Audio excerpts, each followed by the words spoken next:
అందరికీ నమస్కారం. సాహితీ కౌముది ఛానల్కి స్వాగతం. అమ్మాయికి పెళ్లి చేసి పంపించేటప్పుడు తల్లిదండ్రులు కానీ బంధువులు కానీ మంచి చెడు కొన్ని విషయాలను చెప్తారు. అత్తవారింట్లో ఎలా మెలగాలి, ఎలా మాట్లాడాలి, ఎలా ప్రవర్తించాలి, ఎలా మాట్లాడకూడదు, ఎలా ప్రవర్తించకూడదు, ఇలాంటి విషయాలని సున్నితంగా అమ్మాయికి చెప్తారు. ఇవే విషయాలు నీతి శాస్త్రంలో ఒక శ్లోక రూపంలో కూడా చెప్పబడ్డాయి. ఆ శ్లోకం అందరికీ తెలిసిన శ్లోకమే. అయితే ఈ ఆంక్షలు, ఈ నియమాలు, లేకపోతే ఈ సూచనలు ఇవన్నీ ఆడవాళ్లకేనండి, మగవాళ్ళకేమీ ఉండవా అని అంటే, మగవాళ్లకు కూడా నీతి శాస్త్రంలో కొన్ని నియమాలను, కొన్ని సూచనలను చేశారు. అయితే ఆడవారికి చెప్పిన విషయాలు ఏ శ్లోక రూపంలో చెప్పారో ఆ శ్లోకం ప్రసిద్ధి చెందినంతగా ఈ శ్లోకం ప్రసిద్ధి చెందలేదు. ఈ వీడియోలో ఈ రెండు శ్లోకాల్ని ఒకసారి చూద్దాం. ముందుగా అమ్మాయి, గృహస్థాశ్రమంలోకి అడుగుపెట్టిన అమ్మాయి ఎలా ప్రవర్తించాలి అనే విషయాన్ని నీతి శాస్త్రంలో ఇదిగో ఇలా చెప్తున్నారు. కార్యేషు దాసి కరణేషు మంత్రి రూపే చ లక్ష్మీ క్షమయా ధరిత్రి భోజ్యేషు మాతా శయనేషు రంభ షట్కర్మయుక్త కులధర్మపత్ని. ఇది ఆ శ్లోకం. ఈ శ్లోకంలో ఏం సూచన చేస్తున్నారు అంటే, కార్యేషు దాసి, కార్యములు అంటే పనులు నిర్వహించే సమయంలో దాసి అని చెప్పారు. ఇక్కడ దాసి అనే శబ్దానికి మనం బానిస అనే అర్థమో లేకపోతే పని మనిషి అనే అర్థమో కాకుండా, రామునికి హనుమంతుడు నేను దాసుడను అని ప్రకటించుకున్నాడు. అక్కడ దాస శబ్దానికి అర్థం ఏమిటి అంటే, నేను భక్తి కలిగి ఉంటాను అని చెప్పడం. ఎలా అయితే రాముని యందు హనుమంతుడు దాసగుణాన్ని ప్రకటించాడో, అలా ఈ స్త్రీమూర్తి భర్త పట్ల, కుటుంబం పట్ల అలాంటి గుణాన్ని కలిగి ఉండాలి. అంటే చేసే ప్రతి పని యందు శ్రద్ధ, భక్తి, గౌరవము ఉండాలి అని చెప్పడమే దీని ఉద్దేశం. కార్యేషు దాసి కరణేషు మంత్రి. ఏదైనా ఒక కార్యము అని అనుకున్నప్పుడు, ఇంట్లో కూర్చుని మాట్లాడుకునేటప్పుడు మంచి ఆలోచనలను చేసి వాటిని పంచుకోవడం, అది ఆమె యొక్క కర్తవ్యం. ఆ పని సిద్ధించడంలో తన వంతుగా తన ఆలోచనల్ని, సరి అయినటువంటి నిర్ణయాలని ప్రకటించడం కూడా ఆమె యొక్క బాధ్యత. కరణేషు మంత్రి రూపేచ లక్ష్మి, రూపమునందు లక్ష్మి వలె ఉండాలి. లక్ష్మి అనంటే ఇక్కడ మంగళకరముగా, చూచిన వెంటనే ఆహ్లాదంగా, ప్రసన్నంగా ఒక లక్ష్మీ కళ ఉట్టిపడుతూ ఉండాలి. అంటే ఎల్లప్పుడూ ఆనందంగా కనిపిస్తూ ఉండాలి, కానీ ఏడుపు మొహంతో ఆడవాళ్ళు ఉండకూడదు.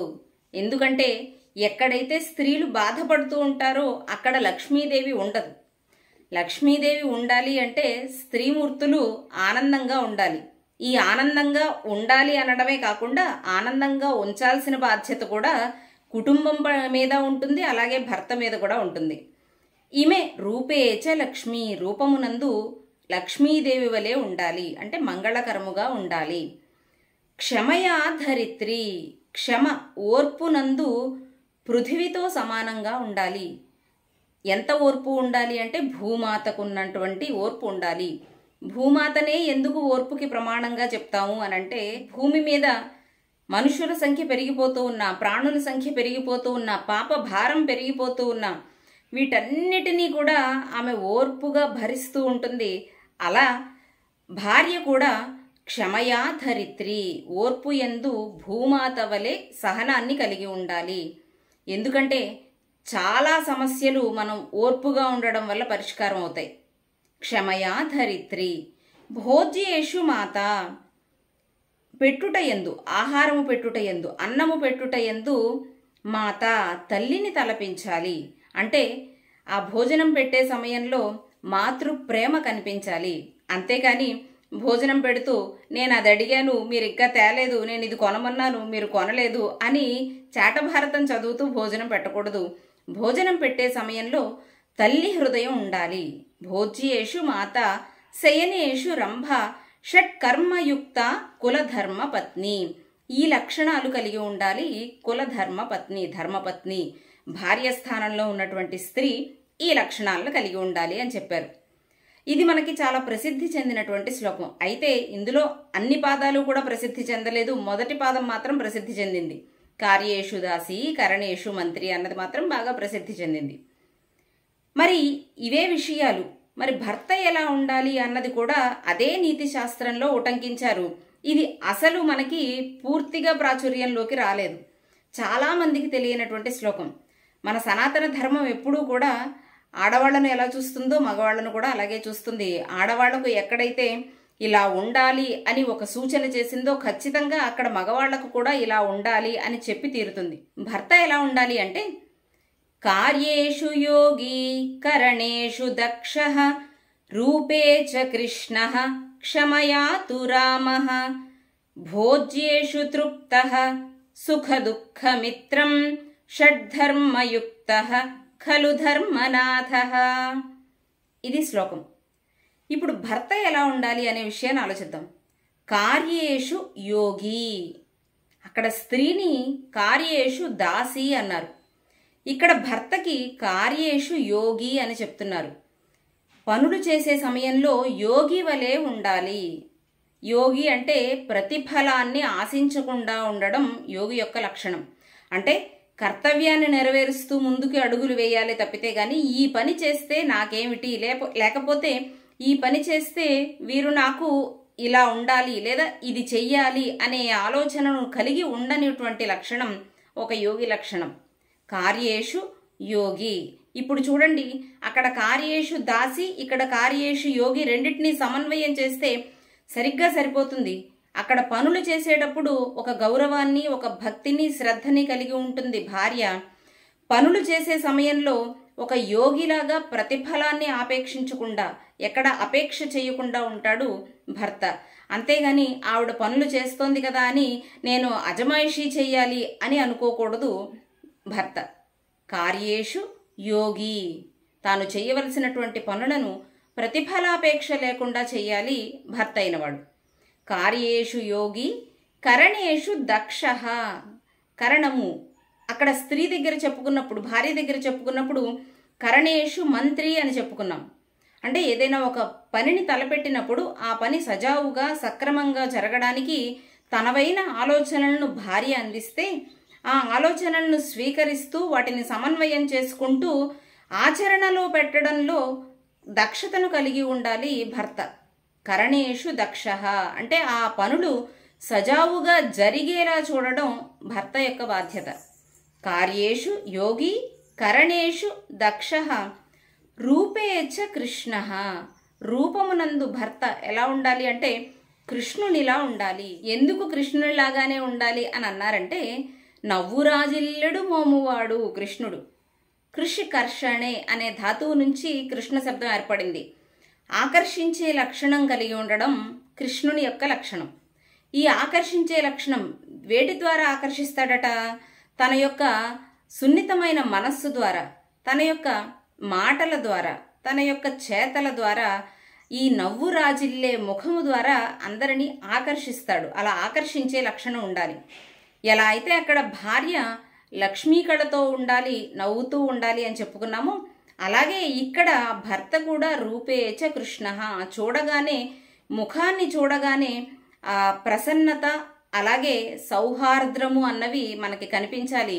ప్రశాంతంగా, ప్రశాంత చిత్తుడై మందస్మిత వదనంతో ఉండాలి భర్త. రూపేచ కృష్ణః క్షమయాతు రామః. ఓర్పు కేవలం ఆడవాళ్లకే కాదు, ఓర్పు మగవాళ్లకి కూడా ఉండాలి. ఓర్పు ఎంతటి ఓర్పు ఉండాలి అంటే రాముడంతటి ఓర్పు కలిగి ఉండాలట.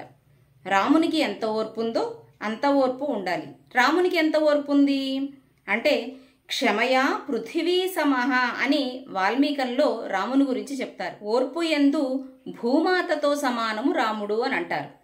అంటే అక్కడ స్త్రీమూర్తికి, భార్యకి ఎంతటి ఓర్పు అయితే ఉండాలో పురుషునకు కూడా, భర్తకు కూడా అంతే ఓర్పు ఉండాలి. అంటే ఒకరు ఓర్పుగా అన్నీ చేసుకుంటూ వస్తున్నారు, అన్నిటినీ పడుతున్నారు కాబట్టి మనం ఎలా అయినా సరే దాష్టీకాన్ని ప్రదర్శించవచ్చు, మనం ఎలా మాట్లాడినా పర్వాలేదు అని భర్త అనుకోవడానికి వీల్లేదు. ఇద్దరూ ఓర్పుగానే ఉండాలి. క్షమయాతు రామః. ఓర్పులో రామునిలా ఉండాలట. భోజ్యేషు తృప్తః. భోజ్యేషు తినుట యందు, అంటే ఆహార పదార్థాలను వండి తల్లి హృదయంతో భార్య పెడుతుంది. ఈయన తృప్తిగా తినాలి. అంతేగాని ఆ తింటూ ఉన్న సమయంలో అలా ఉంది ఇలా ఉంది అని, వాళ్ళైతే ఇలా చేసేవారు, మా పిన్ని అయితే ఇలా చేసేది, మా అమ్మ అయితే ఇలా చేసేది అని ఇలాంటి మాటలు మాట్లాడకుండా భోజ్యేషు తృప్తిని చెందాలి. అంటే చేసినటువంటి పదార్థాలను హృదయపూర్వకంగా తినాలి. నిజంగా ఒకరోజు ఉప్పు ఎక్కువ ఉప్పు తక్కువ అయితే అయి ఉండొచ్చు కాక, ఓ రోజు కారం ఎక్కువ అవ్వచ్చు, ఓ రోజు కారం తక్కువ అవ్వచ్చు. కానీ ఆ మాత్రం దానికి మనం దానిని లోపంలా ఎత్తి చూపించనవసరం లేదు. అదే ఓర్పు కలిగి ఉండడం అంటే ఈ విషయంలో కూడా ఓర్పుగా ఉండవచ్చు. భోజ్యేషు తృప్తిగా భోజనం చేయాలి. సుఖ దుఃఖ మిత్రం. ఎలా ఉండాలి భర్త అన్నవాడు అంటే సుఖ దుఃఖ మిత్రము, అంటే సుఖములయందు దుఃఖములయందు మిత్రుని వలె ఉండాలి. మిత్రుని యొక్క లక్షణం ఏమిటి అంటే విడిచిపెట్టకుండా ఉండడం. ఎలాంటి పరిస్థితుల్లోనూ విడిచిపెట్టకుండా ఉండేవాడు ఎవరైనా ఉన్నారు అంటే స్నేహితుడు మాత్రమేట. అలా స్నేహితునిలా భార్య యొక్క సుఖములోను భార్య యొక్క కష్టములోను, అలాగే కుటుంబము యొక్క సుఖములోను దుఃఖములోను తాను మిత్రుని వలె భార్య వెన్నంటి ఉండాలి. సుఖాల్లో తోడు ఉన్నప్పుడు ఆ ఆనందం రెట్టింపు అవుతుంది, దుఃఖంలో తోడు ఉన్నప్పుడు ఆ బాధ తగ్గింపబడుతుంది. కాబట్టి భార్యకు మానసికమైనటువంటి ధైర్యాన్ని ఇచ్చే సమయంలో మిత్రునిలా ఉండాలి. అలాగే సంతోషాన్ని రెట్టింపు చేసేలాగా మిత్రునిలాగా వ్యవహరించాలి. సుఖ దుఃఖ మిత్రం. షట్ ధర్మయుక్తః ఖలు ధర్మనాథః. ఇదిగో ఈ గుణాలన్నిటినీ కలిగి ఉన్నవాడే కదా ధర్మనాథః. అంటే అక్కడ ధర్మపత్ని అని ఎలా అయితే అన్నారు భార్యని, ఇక్కడ ధర్మనాథః అని భర్తను అంటున్నారు. ఈ గుణాలను కలిగి ఉండాలి. వెరసి ఈ 2 శ్లోకాలను మనం చూస్తే గనక గృహస్థాశ్రమంలో ఇద్దరు భార్య భర్త కలిసి జీవితాన్ని సాగించడం అంటే జోడెద్దుల బండి లాంటిది ఆ ప్రయాణము. ఏ ఎద్దు కూడా ముందు వెళ్ళిపోవడానికి లేదు, ఏ ఎద్దు కూడా ఆగిపోవడానికి లేదు. అంటే ఇద్దరు సమన్వయపరుచుకుంటూ ఒకరితో ఒకరు మాట్లాడుకుంటూ ఒకరికి అనుగుణంగా మరొకరు అడుగులు వేస్తూ ముందుకు వెళ్ళవలసినదే గృహస్థాశ్రమము. ఎవరి బాధ్యతలు వారికి ఉంటాయి. ఒకరు మాత్రమే బాధ్యతాయుతంగా ఉండడం కాదు, రెండో వారు గాలికి వదిలేస్తే ఏం పర్వాలేదు అని అనుకోవడానికి లేదు. వీరు ఎంత ధైర్యంగా ఉంటారో వాళ్ళు అంత ధైర్యంగా ఉండాలి, వీరెంత ఓర్పుగా ఉంటారో వాళ్ళు అంత ఓర్పుగా ఉండాలి, వీరు ఎంత ఆలోచిస్తారో వాళ్ళు అంత ఆలోచనను సక్రమంగా ఆచరణలో పెట్టగలిగేలా ఉండాలి. ఇలా ఒకరికొకరు సమన్వయం చేసుకుంటూ ముందుకు చేసే ప్రయాణమే గృహస్థాశ్రమంలో భార్యాభర్తల ప్రయాణము అని ఈ 2 శ్లోకాలు నీతి శాస్త్రంలో చెప్పబడ్డాయి. ఈ శ్లోకం మరొకసారి. కార్యేషు యోగీ కరణేషు దక్షః రూపే చ కృష్ణః క్షమయాతు రామః భోజ్యేషు తృప్తః సుఖ దుఃఖ మిత్రం షడ్ధర్మయుక్తః ఖలు ధర్మనాథః. శ్లోకాలు కనుక మీకు నచ్చితే తప్పకుండా వీడియోని లైక్ చేయండి. సాహితీ కౌముది ఛానల్ని సబ్స్క్రైబ్ చేసుకోండి. మరిన్ని సాహిత్యాంశాలతో మీ ముందుకు రావడానికి ప్రోత్సాహాన్ని అందించండి.